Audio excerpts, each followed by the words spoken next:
Bienvenidos al curso virtual del Universitario Popular Eloisa Díaz. En esta clase número 10 de física veremos el contenido relacionado al momento lineal, el impulso. Acá podemos ver una de mis imágenes favoritas del semestre, que es un huevo de gallina colisionando con pelotas de billar, representando la conservación de una de estas magnitudes, el momento lineal. Los objetivos de esta sesión son tres.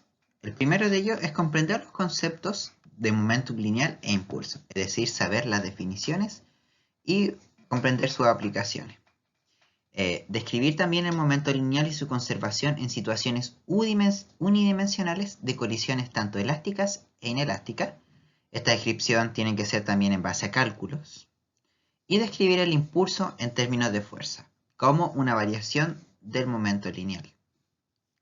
Entonces, nuestro primer apartado es el momento lineal. El momento lineal es básicamente la cantidad de movimiento, como nosotros le decimos en física, y está relacionado con la inercia del cuerpo, pero sumándole el factor de la velocidad. Es decir, es proporcional a la inercia, es decir, proporcional a la masa, y a su vez es proporcional a la velocidad. Esta magnitud simplemente se representa como el producto entre el escalar masa por la velocidad v. Por lo tanto, el vector p es un vector que tiene las mismas características que el vector v. Las unidades en el sistema internacional son kilo por metro por segundo y en el CGS es gramos centímetros sobre segundo. El impulso, en cambio, está dada como la fuerza que se aplica por unidad de tiempo. Es una cantidad vectorial cuyo dirección y sentido coincide con el de vector fuerza. Es decir, si a esta pelota, ¿cierto?, el futbolista le aplica una fuerza, F, durante un tiempo delta t, el impulso que le aplica a esa pelota es F por delta t. Las unidades del impulso son newton sobre segundo. Si ustedes desglosan newton sobre segundo, van a darse cuenta que esto es lo mismo que kilogramo metros sobre segundo. Estas unidades son las que usualmente se usan indistintamente. Es decir, van a haber tanto newtons por segundo o kilogramos metros sobre segundo. Son completamente análogas. La interpretación gráfica del impulso se representa a partir de un gráfico de fuerza sobre tiempo. Dado que el impulso se define como la multiplicación de estas dos variables, en realidad es la integral, entonces el área bajo la curva en un gráfico de f sobre t, en este caso es el impulso. Entonces podemos determinar el impulso tanto para una fuerza constante como para una fuerza variable simplemente utilizando el gráfico. La relación entre el impulso y el momentum lineal es que la aplicación de un impulso produce que un cuerpo varíe su momento lineal. En este caso, cuando el bebé está quieto, tiene un momentum igual a 0 debido a que su velocidad es 0. Pero cuando la madre, en este caso la cuidadora, aplica una fuerza por un pequeño tiempo, la velocidad del bebé cambia, es decir, su momentum lineal cambia. Podemos relacionar directamente que el impulso es igual a la variación del momentum lineal de la partícula. En este caso, es decir, momentum final menos momentum inicial. Entonces esta ecuación es súper importante tenerla en cuenta. Finalmente, la relación entre fuerza y momentum proviene de la definición del impulso y su relación con la variación del momentum lineal. Debido a que el impulso es fuerza por el tiempo, y esto es igual a la variación del momentum lineal, podemos despejar que la fuerza es igual a la variación del momentum en el tiempo. Este es el enunciado inicial del segundo principio de Newton, con el que él lo detalló cuando publicó esto por primera vez en los años 1700.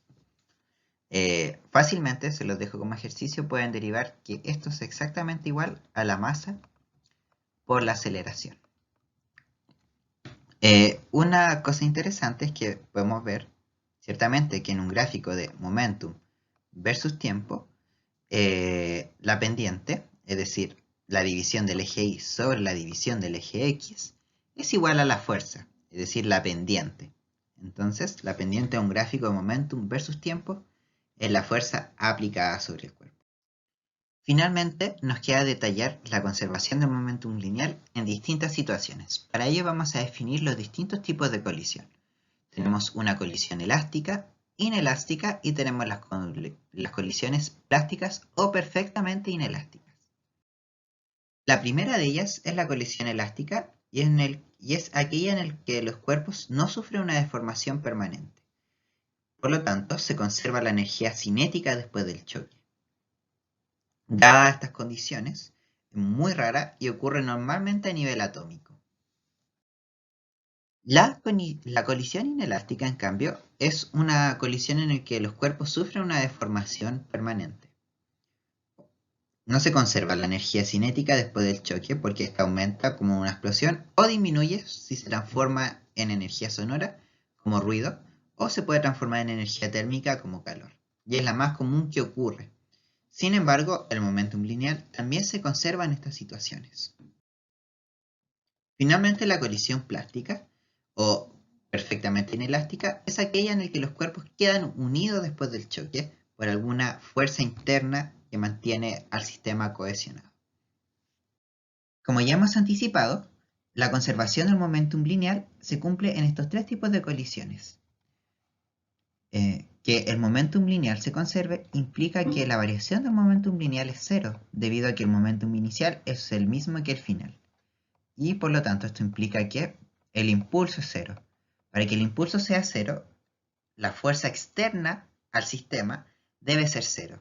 De ahí sale este requisito.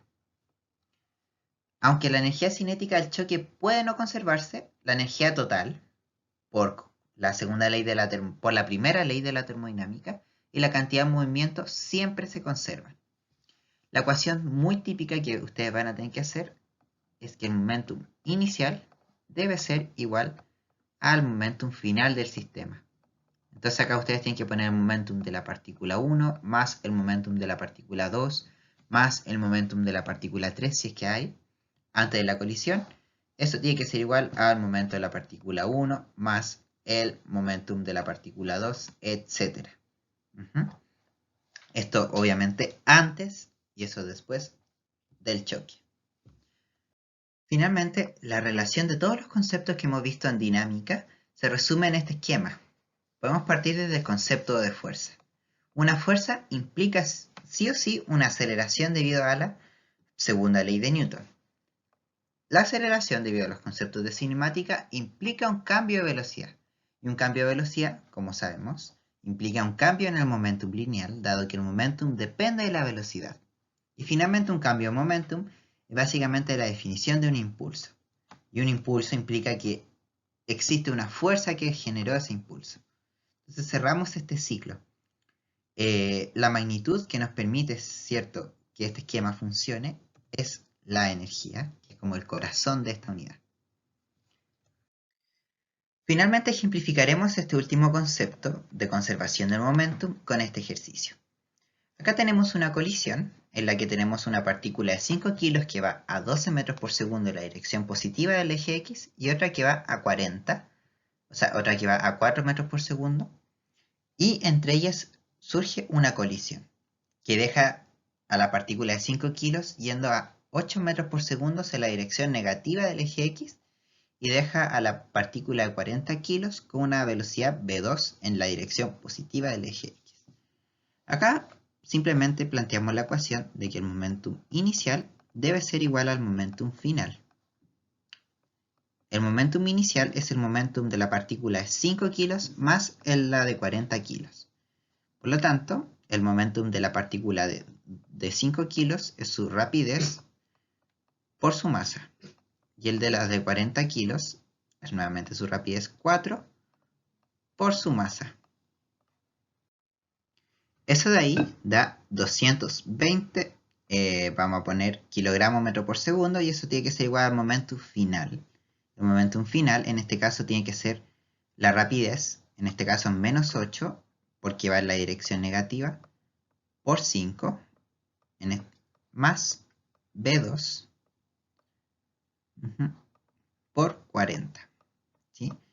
Esto representa el momentum de la partícula de 5 y esto representa el momentum de la partícula de 40 kilos. 8 por 5 es 40, pasa sumando hacia el otro lado, es 260. Lo dividimos por los 40 kilos. Y eso es igual a la rapidez 2. Y vemos que es un número positivo, es decir, está en el eje X. Y eso nos da un valor de 6.5 metros por segundo, dado que todo lo trabajamos en unidades del sistema internacional.